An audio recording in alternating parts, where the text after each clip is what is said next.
Yan nga, Siguro po, yung panalo na to, sobrang naging motivation po namin to going to second round. This win po, sobrang napakalaking bagay sa amin kasi nakuha namin ulit yung tiwala, yung courage namin sa isa't isa.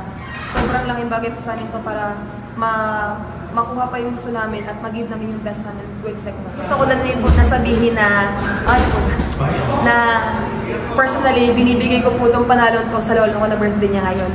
Sa heaven po. Kumbaga malaki yung naging part niya sa... sobrang gusto ko manalo ngayon kasi birthday lang po.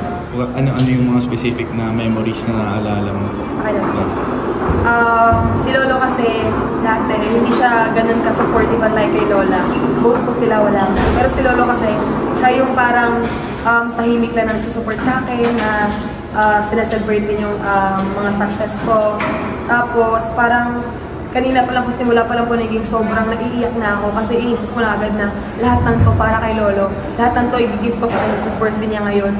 Kailangan ko mas tapangan, kailangan ko mag-lead para man may bigay ko sa kanya yung panalon ko ngayon.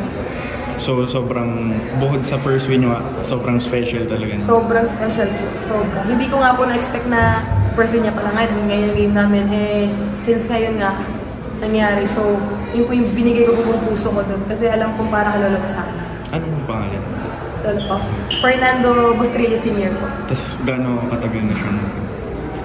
Since 2020 po. 2020.